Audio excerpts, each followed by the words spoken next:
May gabi, mga isnan. May gabi. Happy Sabat. Happy Sabat. May balikan. Kami nalikan. Yung karamihan sa atong ayong balita. May gabi ka na. Salamat ako sa aking elder na si Agani Davis. Yan kong i-active dito sa mga kabatasan na. Kaya karoon, kabatasan na rin ako. Dahil na man. Kasi ang batay siguro sa akong highlight. Kita ko ay siya ka. Kinimutan. Mas batang montong. Baka batay sa akong highlight ba? Kaya na kira. So, karoon. Kung salamat lang sa kami Ginoo kung napastanan ay yung kalagsaon nga gayon yung gihatag na ako mag-share ko sa akong mga experiences sa akong journey sa kabagong pag-lista nito sa lista. Salamat kayo nito tanan nga among direkar simba. Salamat usab sa tahong nga awit di nihalad sa Ginoo kauban ang pamilya. Ang lyrics sa awit nagaingon nga kaigsunan nga igo na kayo nga kita mubalik sa atong Ginoo. Igo na sa kayo nga kini nagpagasi ka nato. O kano sa pamata budol kaniya kung wala na panahon. Diba mga kaigsunan? Mga ako, mga kaigsunan, ako yung nabatihan ng Ginoo nga tawag nga ako. Bato pa ko na membro sa Iglesia Adventista mga kaigsunan. Since last December 2025. So makaroon mga kaigsunan ng asawa or nalipid siya. So converted na ako. Pero bisa pa man sa akong kabago mga kaigsunan. Akong gisalig ang tanan sa Ginoo. Bisan pa man baguhan ko, pero ako ba sa akong pamilya ang gisalig ang tanan dito kaniya. O sa kasalig ni kita kaniya kay gusto ka tama sa langit. Amen. Sa dili pa kita kadayon ni akong pagwali ang kaigsunan. Ato sa paglibatan sa pagambok. Tama pa kita. Mahal mo na sa langit.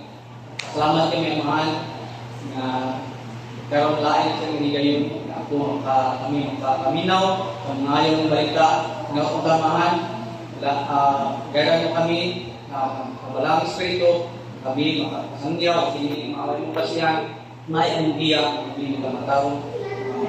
Buha at mga iyon.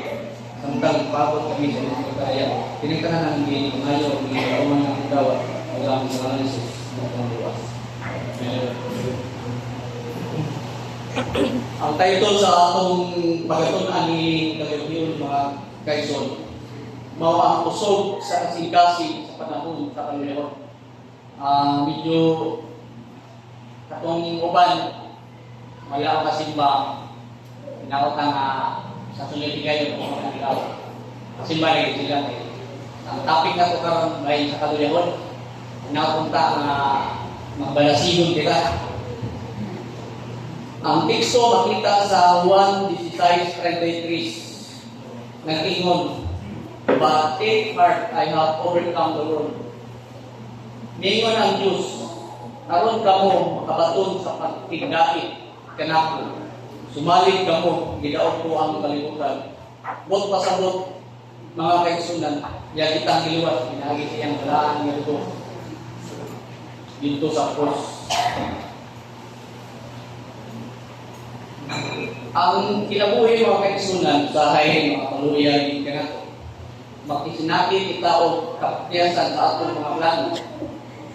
Kahuyang sa paglamutay o sa mata panahon murag ikawan sa atong kahitang atong kalipay.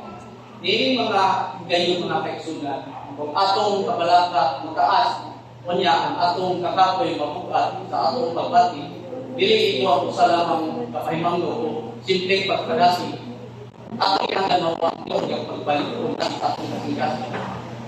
Ang pagpadasig ng ligan sa Biblia, hindi lang kay aron na ayuta sa atong mga hindi kaguyo sa kinabuhi. Kung hindi mo ang kabayan sa kay kung sa Ginoo, mga kaisunan. Wala si bisan kita na baka upay sa atong mga problema, kundi ang Ginoo na lang yun ang nagpan. Usa-usa, malikod kita pinagi sa iyang mga saan. Ang natong kanino ang tulong na puntos pagpadasig ng saan sa Ginoo, mga kaisunan. Una, ingon diri, ilha ang kamaturan apan salig saan, alis sa reality, but trust the promises. Matinud-anon si Jesus bayan sa kinabuhi. Wala siya nagpasalig linaw o pisto or walay kasama. Walay pag-antos sa kinabuhi. Apan nasa ang Diyos na ang iyang siya, anak nato, tatanang panahon. Kaliwala sa atong mga nabatigan ng mga tagulanan. Sa buwan si Sais kay Davis, nagpag sa kalibutan ako, kasinati o kasamo, ako na ang doon niya kaisunan, pantang kita niya pa sa kalibutan. Sinati dito o kasamo sa kinabuhi, apan disundan ili o labing kung pagkasi ang Diyos ng iyon, paglingkod sa kaisingkasi, ako nagadaog sa kalibutan. Kung nadunan kita yung mga plano mo, wala masuman mga kaisunan, dilisan kita mawalan o paglao.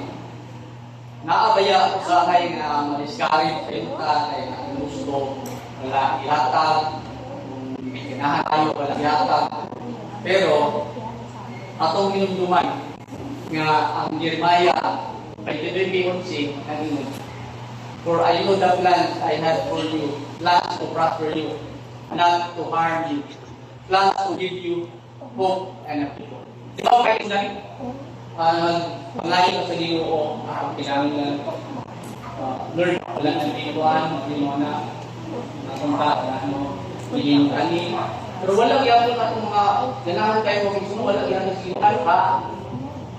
Pero mga kaisunan, ang atong buhaton ng kaisunan, hali lang ito ang kaisunan. O kadura may experience ng kaisunan ngayon sa akong pamilya sa iyang promise pa. Sa una, magpapamilin niyo sa akong asawa 3 to 4 years. Naroon kay bala na rin niya siya ang iyang trabaho buwa sa layong lugar sa Masbati. Nato na ako siguro na ako bakit? Naroon kay wala to eh, hindi wala rin. Nag-aapas kabatan ko, wala kong ganoon na kung saan maabot. Naroon kay ganoon namin. We're not living together ba kay sa trabaho nito, ako na sa Cebu. Parang sarap siya parang sarap yung magkubad kay bakasyon na tama karon kami bakasyon. So, parang hawa kami daw.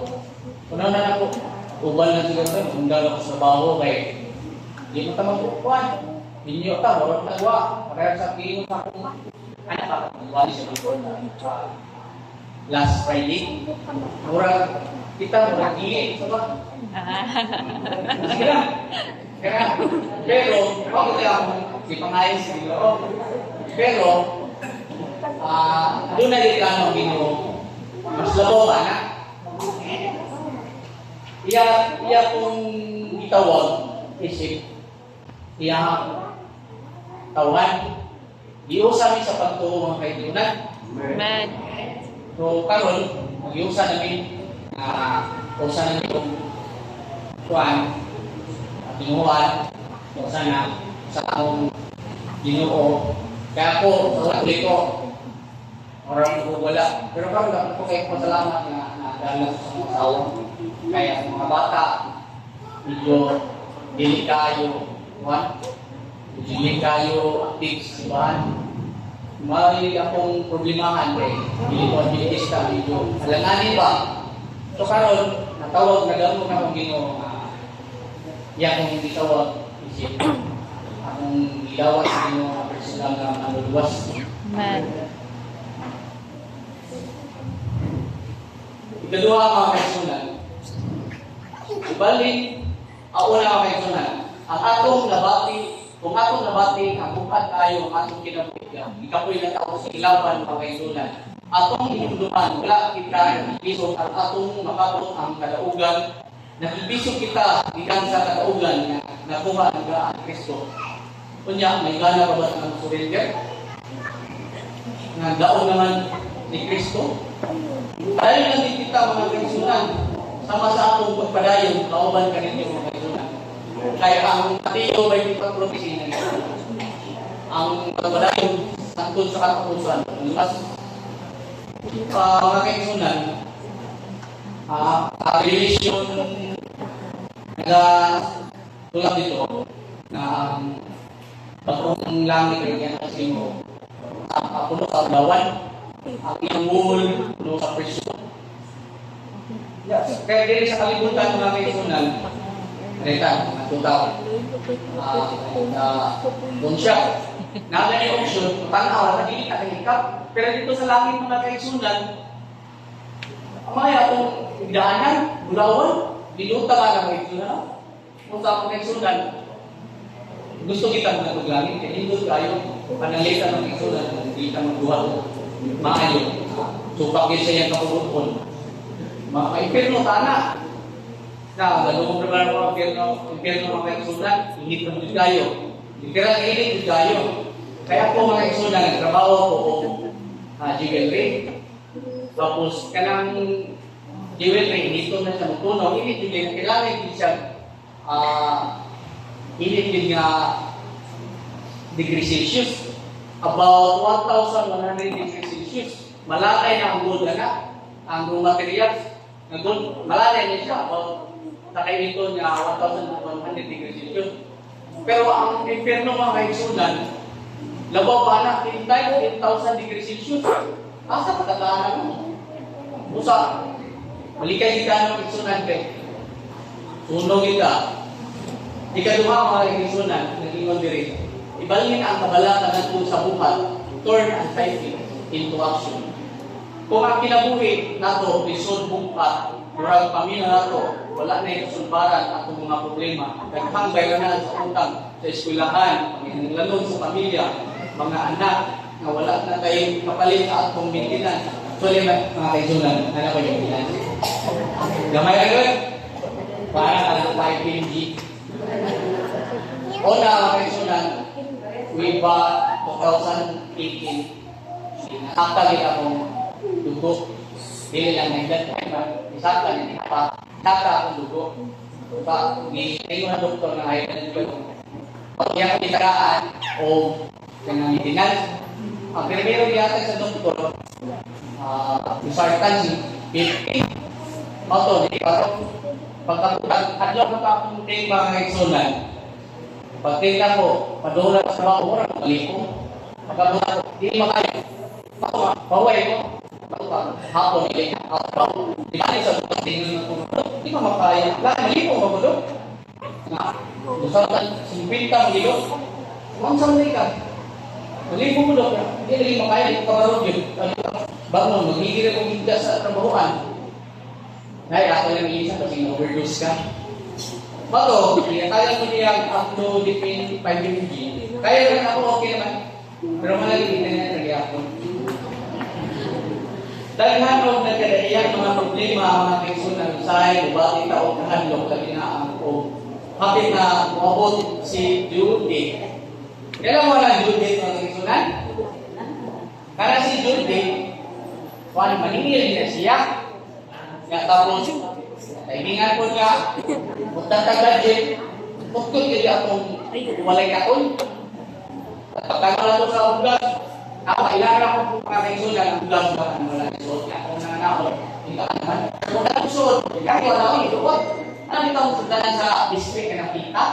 Ako nang iluot, ito ano wala, hindi sulod. Hindi mo makita, takot. Bawal ko, isuot. Mga kaisunan, apa ang kasulatan nga tudlo kanato nga atong bilisan nga atong mga kanto o pagpamo. Sa Epos 4 resulti nga ayon palata si sa bisan unsa ambi dala ninyo tanan ninyo sa pinagi sa pagpamo.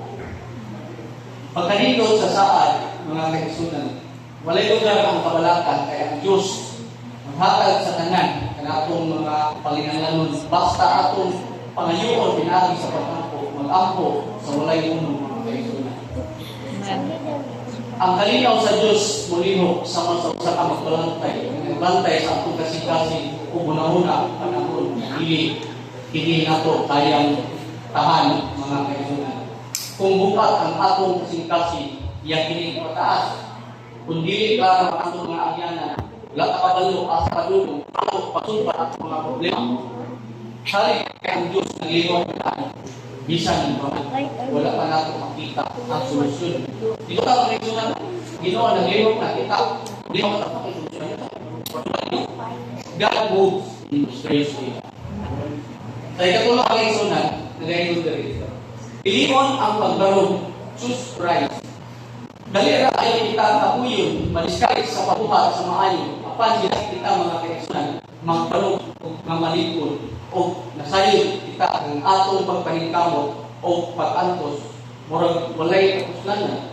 Sama ni David nga sa usa ka higayon sa hingpit nga kagubot ayon sa iyang kaugalingon diha sa Ginoo. Ato kini mabasa mga kaigsunan sa 1 Samuel 30 verse 6. Ano na usap kita'y kamo nga mag-focus sa kusog sa Diyos kaysa atong kahimtang. Bisan sa unsang mga pagsulay nga moabot sa atong kinabuhi. Mga kaigsunan, atong piliin ang pagbarog, paglahutay o pagdasi sa saad sa Ginoo para sa atong mga kaigsunan. Sa kinatibukan ng kaigsunan, sa pagkaos, mga kapatid ako kinahanglan na pagpili sa kalimutan ng puno sa kahadlo o puno sa pagduha-duha. Ang Diyos sa kalinaw sa paglingkod, palipunon kita, abangan kita o suportahan kita, iyang katawag ng mga kabot. Ako hindi magpantag ng Isaiah 41, siguro ginawa o loob, mga kaigsunan. Tanaw sa kaigasunan, tanaw mabangko, dili pinagi sa atong pagilingkod, kundi pinagi kaniya ng Kristo Jesus na nagkaroon ng kaan sa kalimutan. Hinawag ang Diyos makapadayon sa pagdansi sa mga usapan nato o mga padalangin kalatong tanan. Talking to God doesn't have to be complicated.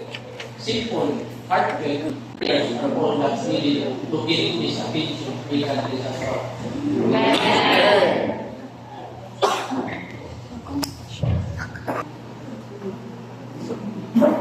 Dili.